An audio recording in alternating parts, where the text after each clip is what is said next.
Hello, and welcome to the Vacay Podcast. Ryan Alford, your co-host. We've got a guest in Vacay Lounge today here with my co-host, Chris Hansen. We're going to put our thinking caps on today, folks. We're getting brainiacs in the room to talk about neurophysiology, research, brain mapping. We got Toby Pasman. What's up, Toby? Yo, it's good, guys. That was a sick intro, so appreciate it. Hey, if I'm good for at least good intros, Chris will back me up on this. You know, it could all go south from here, but I feel like I get the intro down. I feel like we're off and running. True that. Oh, Toby, they're not ending the podcast off the intro. Maybe later on they'll exit out, but they'll get the hook. Yes. I have a lot of curiosity on today's subject matter and a lot of fear. I'm just glad my brain isn't getting registered today or mapped. I don't know if I want to know, Toby, but no, I'm not. Why is that? I'm just kidding. What do you? No, but seriously, that's a lot of times people have that response where they're afraid to see. Go peek under the hood. I am all about getting the most out of like the human potential. And I know you're a human potential coach, and I really like that term. I like hacks. I was like the first guy taking nootropics in like 2009 when Dave Asprey, who I interviewed recently, was like one of the first people talking about it. And so I am all about how we learn more about ourselves to get more out of ourselves. So I'm kidding a little bit. Is more like I would totally do it and want to find out, but I think like we all think we're all a little crazy or something. I think I'm like, oh God, what happens if it says it's all haywire? I know it doesn't quite work that way. On the report, is that one of the rating scales on his brain report? The crazy scale, the crazy factor. There's for girls the hot crazy matrix. You see that? Is that included with NeuroFlex? Exactly With the NeuroFlex. You're like, oh, we got another one. Service. and Toby, that was actually my intro to the whole field of neurohacking. Was reading Dave Asprey's Bulletproof blog back in high school and throwing some butter and CT on my coffee, and everyone thought I was a complete weirdo. Still am, but went even further, put electrodes on my head, and here we are today. Hey, founder of NeuroFlex. I want to get my flex on. I'm always wanting to flex. And you got the ultimate flex, dude. Like you got a company with the name Flex in it, but it's like the brain flex. Well, they say, I mean, chicks dig the smart guy, right? So you got the looks and the company, Toby. It's not fair. Got it all going. I know. What the hell is neurophysiology?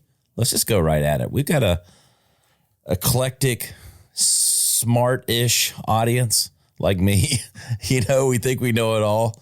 But sometimes these terms that we think we know what they mean or think we heard them in science class or whatever.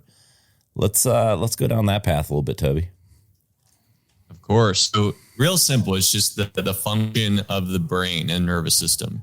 So a lot of times, neurologists are going to be assessing the structure of the brain, like an MRI or CAT scan, whereas neurophysiologists were interested in how the brain actually functions on a chemical and electrical level.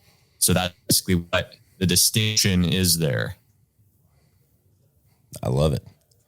The electrical level. Like the more people we talk to, like on this show, especially, it's like the energy, like there's these themes, and Chris knows where I'm going with this, like the themes that kind of keep rising up. And like, there's a science to all this, I know, but there's still like this energy and these forces that play around us, inside of us, that this theme arises like every other show in some way, shape, or form. Talk about that, the differences there and what that energy is telling us. Yeah. So, I mean, the frequencies, like when it comes to my work in the brain, you have 5 major brain waves. So backing up here, so the brain's functioning both on a chemical as well as electrical level. So the chemicals, the different neurotransmitters that people know a lot more about, like dopamine, serotonin, things like that. Whereas what's lesser talked about, but equally, if not even more important, are the different brain waves. So these literally are the different frequencies of the brain, and they're categorized based on how many cycles per second they occur, and they all serve different functions. So we have brain waves like delta, that's the very slowest, that's really important for deep restorative sleep. Theta being kind of a drowsy, subconscious kind of dreamlike state. When we're in REM sleep, we're producing theta or meditation. And we have alpha, which is a calm, relaxed, kind of idling rhythm of the brain. You take a couple hits of weed, drink some alcohol, that's going to start producing more alpha waves, giving you that chilled out, relaxed effect. And then also like flow states where we're completely immersed in the task at hand, really absorbed in the present moment. Our brain's in that alpha theta kind of border right there. But we spend by all of having this interaction right now, we're predominantly producing beta waves. So beta, no relation to being like a beta or anything. Beta brain waves. That's kind of our default alert, awake, focused state. So it's really important for being able to focus, being able to think clearly. But a lot of people run into issues when they start producing an excess amount of beta. So that's kind of going to lead to the nervous system being in that state of fight or flight. So anxiety, PTSD, insomnia, a lot of these afflictions, mental health afflictions, are the brain getting stuck in high gear. So we're able to measure that with those high beta waves. And then lastly, at the very top, the fastest of the brain waves, we have gamma. And gamma is a super fascinating one because they found basically through a variety of different modalities, such as meditation, they found like Tibetan monks have greatly increased strength of their gamma waves compared to non-meditators. So in studies looking at basically at the University of Wisconsin, where they're looking at what's the biggest difference between these Zen monks' brains versus a normal person's brain. And they found this big increase in gamma waves.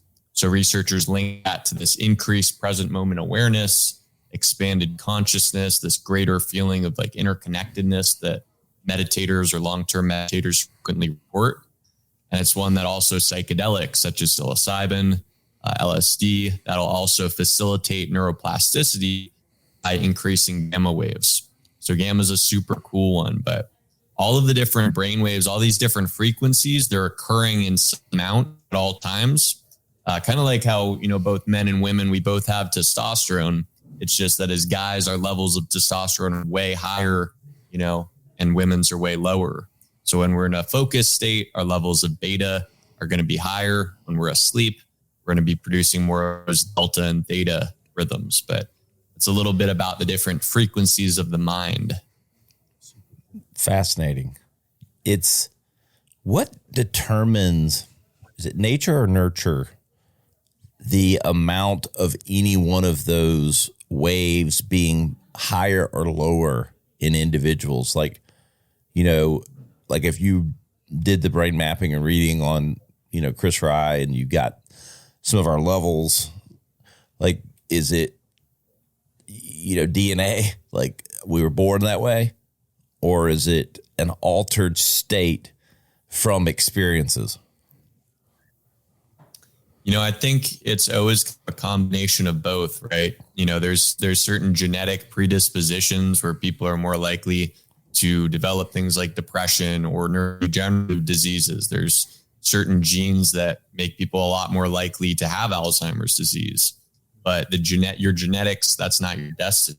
So because the whole field of epigenetics is looking at, what behaviors or activities modify the expression of our genes. So we know how big of an impact things like exercise, nutrition, the quality of sleep, our social relationships, all of these things are pulling on the epigenetic triggers. So our brain, develops throughout adolescence. It's a really key time in which, if people have relatively healthy childhoods, their brain is going to develop in a better, healthier way. Now, we know if people have had a lot of what are called adverse childhood experiences. So basically, traumatic things that happen to them as a kid, there's a lot likelihood that they're going to develop things like anxiety, depression, PTSD and other mental health issues as an adult. But that doesn't mean that it's necessarily always the case.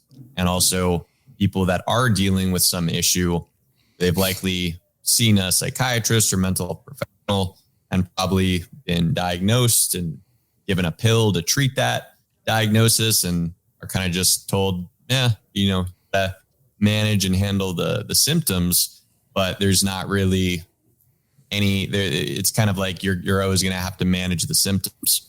And in my opinion, with my work, really any sort of issue, whether it's struggling to focus, being in a low mood, getting good sleep, all of those things are the result of how the brain is functioning on a biological level.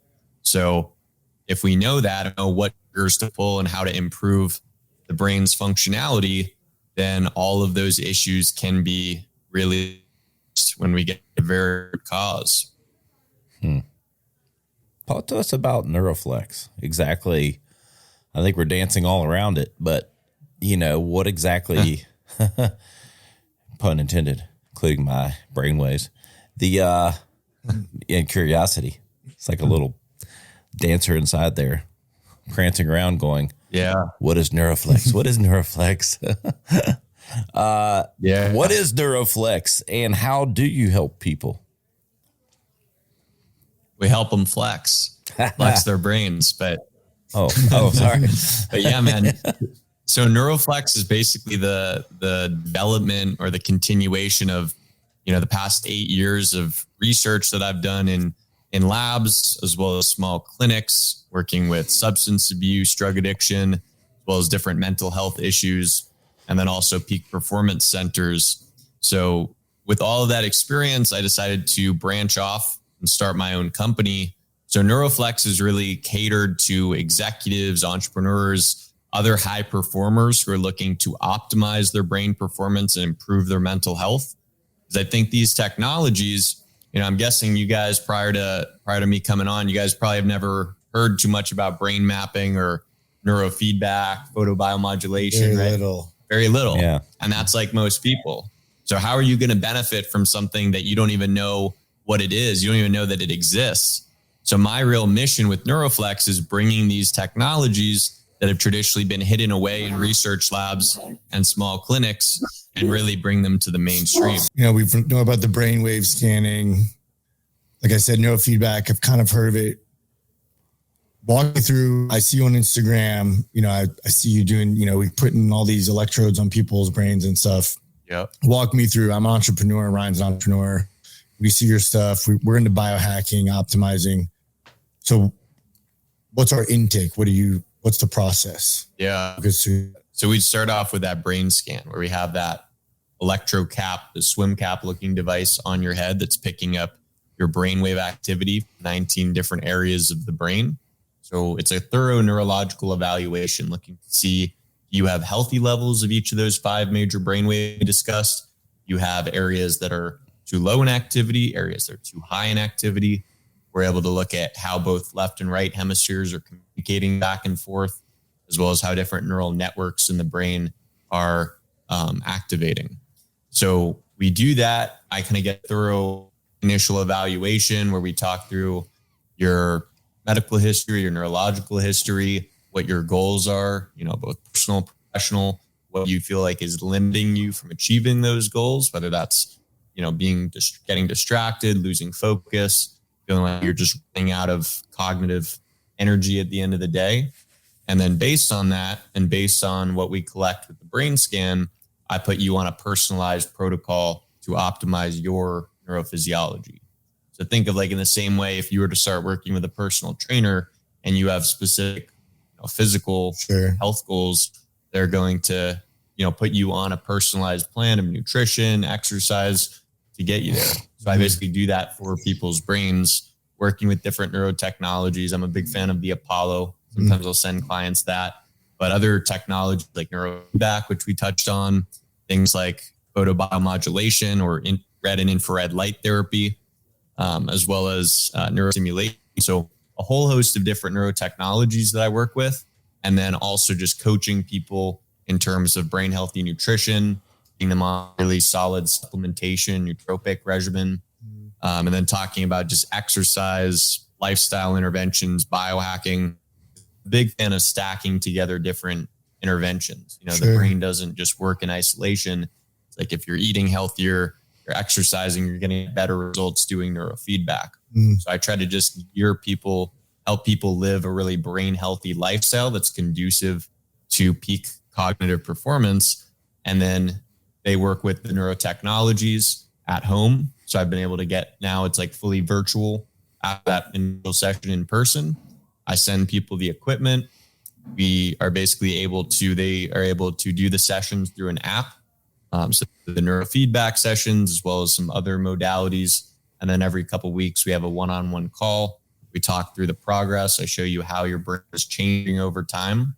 So we're able to do follow-up brain scans and basically be able to have some objective data that shows that you're going in the right direction, ideally. Yeah. So, how like most of like mental health or cognitive performance, it's just evaluated subjectively. It's like, do I feel better taking this supplement or this product, whatever, maybe, but it's subjective. Whereas with the brain scans, you can actually provide real objective data to track and measure to see what you're doing.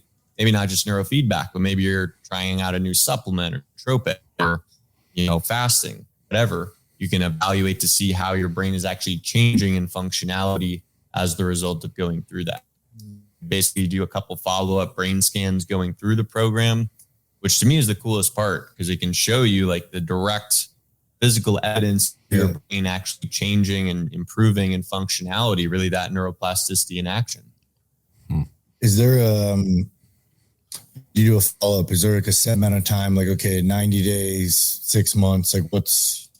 Yeah. So, or I guess the main question is how long people expect, and I'm sure this is such an individualized question, right? But am I thinking, all right, in 3 months, my brain will be better, 6 months, like what's an ideal time to start feeling, seeing, even if it's just data, seeing improvements? Yep.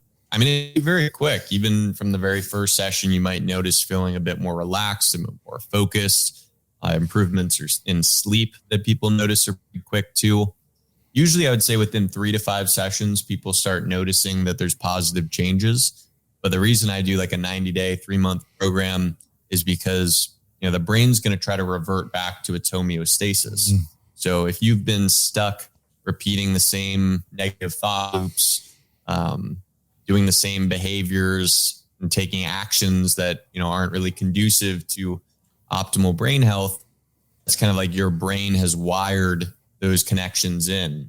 And with the neurofeedback and other tools, we're basically teaching your brain, helping your brain grow new pathways, even grow new neurons themselves, and new connections amongst those cells. So it's a process that the more you do it, the more you're training and strengthening those pathways, in the same way that if you're to learn a language or learning to ride a bike, the more you do it, the more it starts just becoming autopilot.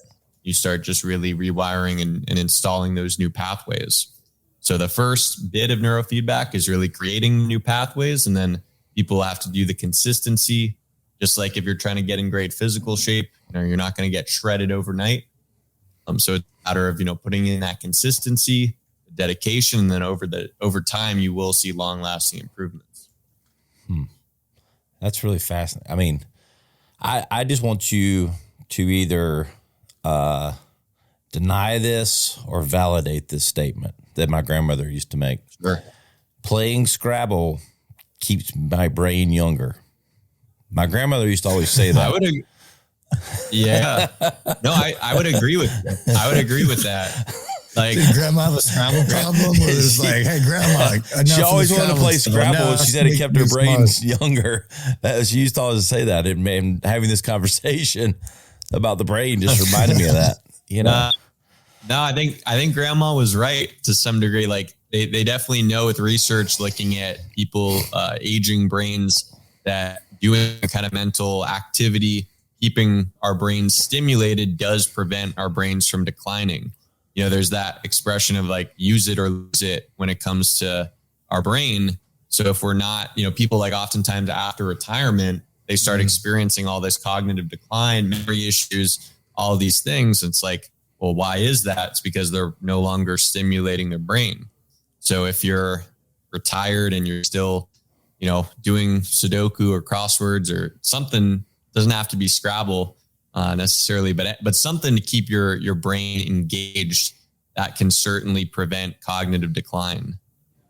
Join the bridge club. Yeah. Hey, we need brain push-ups, brain sit-ups, and brain burpees.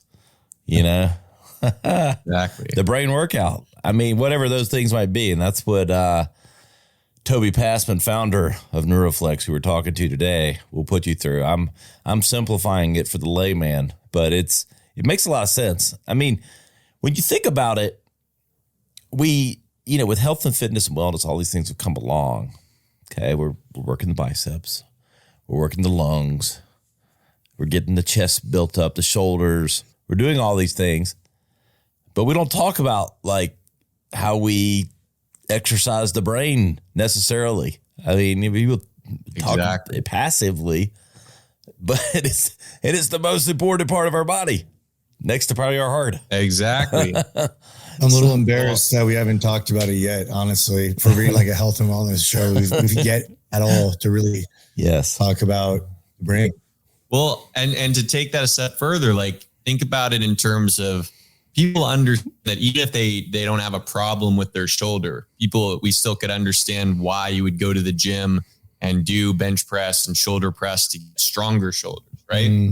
But when it comes to mental health or brain performance, most people don't think to actually start working on their brain until things go horribly wrong, until they get a traumatic brain injury, they have really severe anxiety or depression. So that's what I'm really working to change that paradigm. It's like, no, we can improve and keep strengthening our body. So it's the same deal with our brain. It's a muscle. And look, we had Dr. Joel was in our last episode, who we're working with, his company that's doing, it's longevity health, but it's really not just living longer, but living great longer, like not just staying alive, which is sometimes. And I think the thing here, the correlation for me and what that is all about is personalized medicine. And the brain gets thrown in this thing like we all have a brain, right? It all works the same way. No, it's personalized. Everyone's different. The brain waves and I might be saying something so simple but I don't think it's totally comprehended how different every person's brain is. And thus it needs different conditioning to get it what it needs to be. Exactly. And you could be telling me, hey, you know what, I'm struggling with anxiety. And for you, it might be your frontal lobes that are overactivated. For, Chris, it could be his temporal lobes or parietal lobes. Like there's different subtypes of all of these different conditions or just reasons why someone's not forming to their peak cognitive capacity. And without doing a brain scan, you have no way of really understanding what area of the brain may be functioning or maybe working too hard. So really going exactly in line with that personalized healthcare, really dialing in on what exactly does your brain need, so we're not just shooting in the dark, trying different things. So, I couldn't go any further in the episode today without talking about our favorite sponsor, Caldera Labs. This is premium men's skincare. And look, I need all the secret weapons I can get. I'm 46 this year, and, these fine lines are starting to show. But the only thing keeping me fine is Caldera Labs.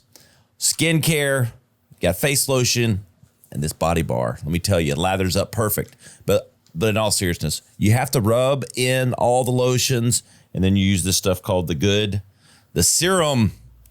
This might be the serum of the gods. I'm telling you, like, this stuff is awesome. I never thought you could have the glow in the morning. I was like, everybody talks about that. I watched the women's commercials. They talk about this, the glow they get. And I'm like, that doesn't happen. But no, it does happen with Caldera Labs. All natural ingredients, perfect for the skin, and it makes you look younger. I feel at least 5 years younger. I mean, we're making no claims here, but I'm telling you, this is the best skincare I've ever used. I only promote what I support and what actually works. And if you use Rad Ryan, you'll get 20% off. If you go to calderalabs.com and you learn more about their products, I'm telling you, you will thank me for it. And look, if you're young, you need to get ahead of the game so you avoid the wrinkles. If you're my age, you're just trying to hide a few. And if you're a little older, you're trying to hide a lot. And let me tell you, this will help. Makes your skin feel great. Mine's never felt better, never looked better. And it's all thanks to Caldera Labs, the official skincare partner of the Radcast. All right, I know you wrote a guide, 5 unexpected causes of brain fog that might be robbing you of some stuff. So I'm going deep in your archives here, brother. Or at least my producer Cameron is. You did your research. Cameron did. Let's be honest. But it caught my attention because I think everybody experiences brain fog at different times. So I think we're all about value here on the Vacay podcast.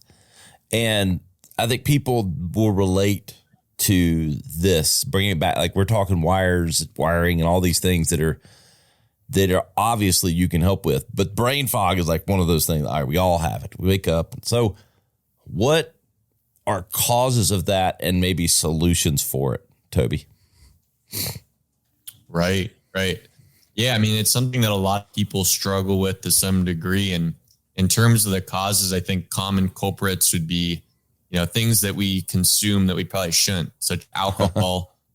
Damn it. Even moderate amounts, people frequently will report the next day or the days after drinking, just have that foggy, fuzzy feeling. Things like sugar, excess sugar consumption. Sugar is a common culprit for causing people just to have these blood sugar spikes, and then there's crashes. So that affects how our brain is functioning.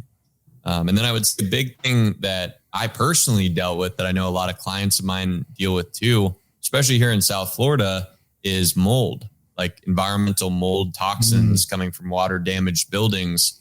So I actually got really sick. My freshman year of college, I started getting like nosebleeds every day. My hair was falling out. I had horrible brain fog, couldn't focus or think in any of my classes. And I went to all these doctors, couldn't figure out what the problem was. And then at the end of the year, I moved out of the dorms, back to my mom's house.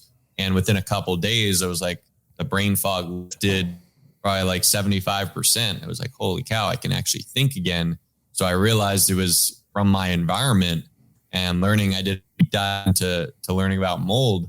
And it's crazy how many clients of mine that I work with, when they know that there's something wrong, oftentimes brain fog, and they've tried a bunch of different things. They're eating really clean. They're sleeping, they're exercising, they're doing all the things. Oftentimes it's something in our environment, and mold toxins are a really common culprit for a lot of people. They cause mass inflammation throughout the brain and body. Heavy metals too can be a problem for people, lead, mercury. But there's so many toxins just within our environment, that we're exposed to, whether it's from, the endocrine disruptors, in plastics, all the different things that in personal care products that they put in there that decreases our testosterone and messes with our neurotransmitters. So I think the modern world, at least the Western world, it's our environment is riddled with so many of these toxins, and we can't see inflammation within the brain. If I eat something that I shouldn't be eating and I end up breaking out in acne, it's a very positive, or it's a very clear feedback mechanism of all right, this was the result of me eating this food. But for the brain, we see the brain, so we can't get that feedback to know what we're doing, how it's impacting the brain. But I think those are some common causes, brain fog. Is there something, hey, it's going to happen one day, but it hasn't happened yet. I haven't stopped drinking completely. It's coming. I feel it. I got too many friends positive pressuring me indirectly. So we planned to have one glass of wine and we had 3. Not speaking about me, just talking about potential listeners. Hey, not all of us are perfect like Chris. And so we, Far from that. and You're we gonna have other vices. but we wake up with brain fog. We know what caused it. There's no shying about it. Are there hacks or little tricks or things that you've learned beyond like what we all know? Like, give me some coffee. Let me hit the blunt, whatever it might be. Not me personally. Got kids at home. Yeah. But are there things that maybe our audience and myself aren't aware of that your teachings or learnings have that could actually hack that to a degree, even if we caused it ourselves? Right. Well, I mean, specifically talking about alcohol, thinking about the next day, the dehydration that's occurring is playing a big factor in that foggy feeling. So I'm a big fan of, just electrolyte packets, getting your sodium, potassium, replenishing all those minerals that the alcohol is depleted. I think that's a big thing. Exercising is going to be another thing, boosts blood flow and oxygen to the brain. That's something that alcohol decreases blood flow to the brain, which is how it results in a lot of problems. But exercise is going to be a great way to kind of blast through that the next day if you're still functional enough to actually move your body. That's one of my hacks. All right, I already had that one. That's one of mine. If I've overdone it, I force myself, that 30 minutes, and it sucks at the beginning, but 9 out of 10 times I feel a million times better. Oh, and then another thing that, I mean, for some people, maybe with drinking, this might not always be the best solution, but in terms of just talking about ways to combat brain fog, I think fasting, like intermittent fasting, or even doing like a 24-hour or even 3-day fast, those are really powerful ways to break through brain fog, because we're constantly consuming so much carbohydrate, where our brain is burning glucose for fuel, and ketones, which our brain starts burning for energy when our glucose stores have been depleted. So if we're fasting, we're eating like a ketogenic diet, our brain starts running off of ketones, which is actually a more fuel efficient source of energy compared to glucose carb. So that's a diet, or just a way of eating, compressing your eating window. If you just skip breakfast and have a big lunch, big dinner, I think that's a great way for a lot of people to blast through brain fog. Yeah, everybody working out or that drank the night before, those going, I got to exercise, I can't eat, and just kidding. Well, that's what I was saying with, might not be the best. I don't know, because I feel like I've never been a big drinker, but I know people talk about the greasy meals the next day kind of helping. I don't know if there's science behind that, but just absorbing the alcohol and better. That's what I was saying. I don't know if I think it's just is the best. What's the dopamine hit of the food or something is probably helping on some. I don't know if I believe in the grease soaking up the alcohol trick. I don't know. But I will say this: when I've done keto, that I feel like there's been a direct correlation to clarity. It's funny how carbs you've noticed. Yeah, I totally noticed it. That's kind of like my hack when I feel like I need to drop 10 or 15 is just bump on the keto. I can't do the fasting thing. I mean, I'm a big guy. I got to eat, man. But just keeping it real. But I can do keto. I can eat meat and cheese and some steak, for 2 or 3 weeks. There you go. I can do that. I could probably get to where I know there's people that do it now, full time, all the time. I Dave pretty much, Osprey, who we mentioned, is doing that pretty much, that carnivore diet or whatever it's called.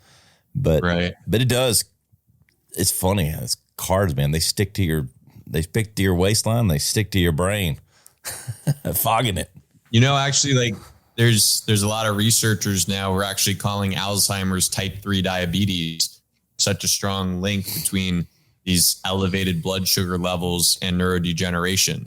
So we know how chronic, overconsumption of carbs, specifically processed food, sugars, how that can really wreak havoc for the brain long-term. But then also, as you're talking about just short-term, people usually can very, very much feel that shift, that clarity, It's almost like the brain kind of wakes back up sometimes when you shift people onto more of a ketogenic diet.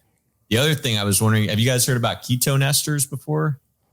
No. Or exogenous ketones? I've heard exogenous ketones, because I've been on keto enough times. Like MCTs? That they get promoted, but I haven't heard. Yeah.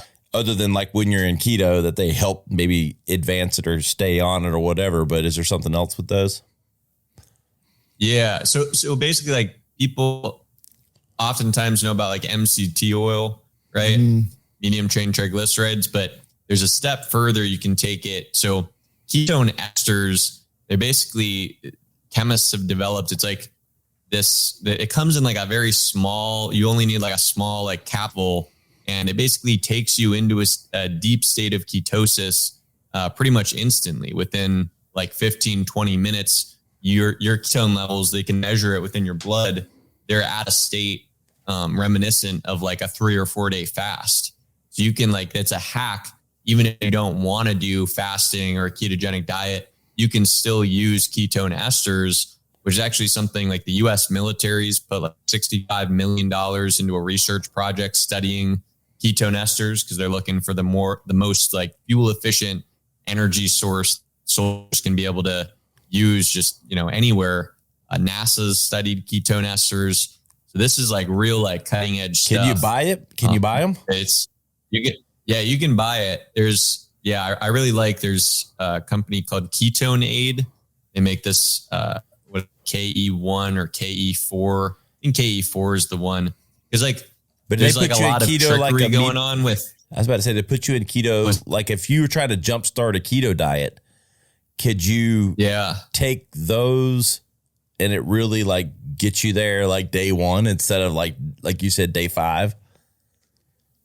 Exactly. Yeah. I mean, they can just show, like, you can measure your ketone levels within your blood with like a finger prick test, like the same way you test for like blood sugar. So you can do that after taking the ketone esters, and they found like people are entering the same deep level of ketosis with that as they would from like a 3 or 4 day fast or eating a ketogenic diet. That's interesting. So it's something you could do in addition, or you could do in replacement too. I did the keto, erogenous ketones. I did that thing, it's been probably 3 or 4 years ago, but it's and I didn't, I checked my levels, mixed results. And I tried a few different brands that all got recommended. Are these esters further along than they were 4 years ago? I would assume so. You remember, did they taste really bad what you were doing? It's like bitter, something like that. Like I'm talking like the worst supplement taste you ever had. It was up there. Ketone esters are notorious. I'm wondering what you had. So like, there's not to like go get too much. There was some trickery going on. There's some trickery. I mean, I may as well throw them under the bus because it's some bullshit. What's going on? But like, the company that's like most popularized the ketone IQ, dude. I said it, you didn't. It's okay. Yeah. Thank you. But basically, they use a compound called 1,3-butanediol, which is actually more similar to like an alcohol, or it's like a type of alcohol. So they used to have some patent on real ketone esters. So that's all of what they talk about on their website, their research. It's all about ketone esters. That's where all the studies have been done, but they lost that patent. So now they're like selling this other molecule, 1,3-butanediol, and marketing it for like the same benefits. But in reality, what you want is like real, like ketone esters. It's like BHB is beta hydroxybutyrate. I remember like BHB being so on the package of the erogenous ones. I remember those letters. Yeah. But I know there's not too many brands that make them, but I know I've spoken to the founders both of Ketone as well. There's another one. What is Delta G? I know those are both really good. So yeah. So let me ask you this. Esters, they're not. My grandmother had Alzheimer's, and my mom is in, she's not early stage Alzheimer's, but she's showing memory issues. Is that something you'd recommend? Oh, 100%. I'll send you this after the show, but if you look up like Mary Newport, this is a woman who her husband is developing different Alzheimer's symptoms. She actually found that she started with coconut oil, which has some MCTs within it. And then she transitioned to like just straight MCT oil. And she's given a TED talk talking about how beneficial it was. And there's lots of studies that come out. Because basically with those neurodegenerative diseases, it's like an energy deficit within the brain. So ketones provide a rapid, efficient source of energy for the brain. So I would absolutely say that would most likely be very beneficial. And I'll definitely send you some stuff after we wrap up. I appreciate that, Toby. Definitely. That's something like I'm not going to lose weight. Yeah. But would this be like something I would take just as like a cognitive boost, performance enhancer? Yeah. And you take it every day or? Man, if it's expensive, like I'll kind of ration it just because it's like, I don't know. How do you utilize it? Yeah. So, I mean, because obviously the average person probably isn't sitting on much extra cash to buy these compounds. Yeah. So I took some before we started recording for sure. Before podcasts, before speaking, any sort of activity where I'm really wanting to be at my peak mentally. There are also a lot of athletes that use ketone esters, like pro cyclists. I think that's the big community that uses them a lot. But in terms of for the cognitive effects, I'd say like before going on stages, before a big company meeting, tasks where you want to be completely at your peak, or if you're experiencing some brain fog and you just want to bust through that really, really quickly. I mean, you take some ketone esters, I'll take 10 grams on an empty stomach. And within like 15 minutes, like it's this clean, energized, like it's like kind of similar to caffeine, except without like the buzzy kind of edginess. You're just completely clear and firing on all cylinders. It's honestly like become like sounds like cocaine a little bit. Is this similar to cocaine in any level? No, not that I'm aware of. Maybe that's why I like it so much. Maybe they're putting a little bit of something they shouldn't be in their product. Yeah. They're using a proprietary formula. How exactly do you dose this? Is the Miami ketone? Is it straight up the nose, or is it all right? Yeah, you do. I do lines of it off my desk in the morning. In all seriousness, talking to Toby Pasman, founder of NeuroFlex. Toby, so we just talked about the cost of it. Just to give reference, I mean, I like to be specific with our audience, and I know there's different brands, different things, but if money was no object, what would it take to use the amount that you would probably recommend if budget wasn't what do we talk about, a monthly supply to use what you would do if money was no object? Yeah. I mean, I would say from experts that I've about the usage of, it's safe to do. I think they say up to 30 grams a day. So, I mean, usually I'll take maybe once a day, maybe a couple times a day. I think you'll really feel the effects the most. If you're just chilling and you're not really doing any mentally demanding activity, you might not really notice too much going on. You might feel a little bit more alert, but I'd say where it really shines is if you take it prior to any sort of task where you're going to really be using your brain power.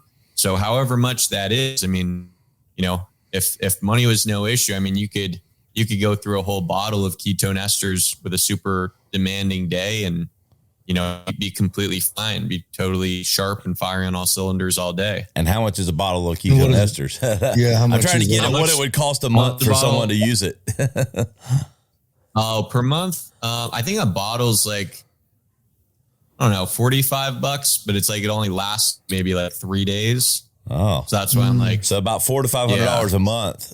If you were really just if you're on using it consistently.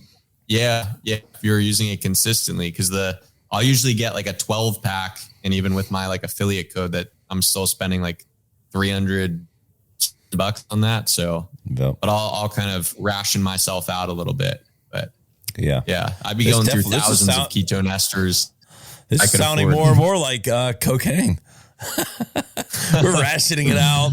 We're buying it in bulk. Man,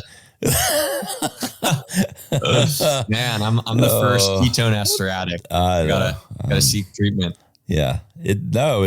I've heard of the ketone, androgynous ketone thing and had mixing results, but hadn't used it for the brain. It was more just like trying to jumpstart the keto diet and or increase, the weight loss I was getting with, advanced ketones and burning more fat. And so that's fascinating on the brain part, and especially with the keto. I was just going to add the keto diet. It's funny that it's actually the only diet that I'm aware of that was actually not developed for the weight loss. It was actually studied a lot in the 1930s for like kids with intractable epilepsy who they weren't responding to any medications, and they found that putting these kids, like basically when they just fasted these kids, their seizures went away. Wow. So the keto diet was really developed to treat childhood epilepsy, and then it kind of went out of style in the 1980s when they started having the development of some like popular anticonvulsant drugs. So like drugs that like worked good enough. You have side effects. So like the keto diet's probably way better and doesn't have those side effects, but because of the hassle of, eating ketos can be difficult, be challenging. So, instead those kids just a lot of times they just got put on these pharmaceuticals. I mean, that was something that we know that the brain responds better to periods of fasting and feasting, going into ketosis. It's neuroprotective and actually boosts levels of GABA, which is our main inhibitory neurotransmitter, which is the same compound or same chemical that alcohol works on. So it's actually really beneficial for people with anxiety, and that's how it works in terms of with seizures. Different anticonvulsants are going to also boost GABA levels in the brain. That's awesome, man. This has been really be ordering enlightening. We'll be ordering today, right when we get off. I know. Try these bad boys out. Yeah, we gotta get you neuroflexed as well, Chris. Yeah. We do need to do that. Yeah. Next time we gotta get brain scans. See what these waves are doing up here. Toby, where can everybody keep up with everything you've got going on, and how to learn more about NeuroFlex and any of your projects? Yeah, for sure. So if people shoot me a DM on Instagram at NeuroFlex, that's the best place to connect. I'm happy to continue the conversation. If anyone has any questions, comments, ideas, anything that they heard on the podcast today, please feel free to reach out. Website's www.neuroflex.tech. So check me out there. And for really people that are in Miami and South Florida, as well as now around the nation or even world, I've created the virtual option. So people looking to optimize their cognitive performance, executives, entrepreneurs, athletes, anyone who's trying to get that extra mental edge. I got some tools that may be really beneficial for you. That's awesome. And that's NeuroFlex, FEFLEX. It's actually it's now NEU. You went changed it on us. Used to be. It's funny. It used to be without the E, because there was some other company in Australia that had NeuroFlex trademarked, and not knowing anything about business when I started the company, sure, I didn't realize that they're trademarks in different categories. It didn't apply. So that's why I named it like NeuroFlex. But then I was like, no one could find me, even though I would spell it out. Now we're spelled like it looks. All right. That's the only reason I was doing that. It's because I was like, people wouldn't know, but it's actually spelled right. NeuroFlex. Yes, sir. NeuroFlex and Toby Pasman. Appreciate you coming on, brother. Appreciate all of you guys. Yeah. Thank you. Thank you for having me on. Hey guys, you know where to find us. TakeAVacay.com. That's our premium plant-based wellness company that Chris and I own. Chris and I are both very active on Instagram. You can find us there. For Chris Hansen in the Vacay Lounge, it's Ryan Alford. See you next time on the Vacay Podcast.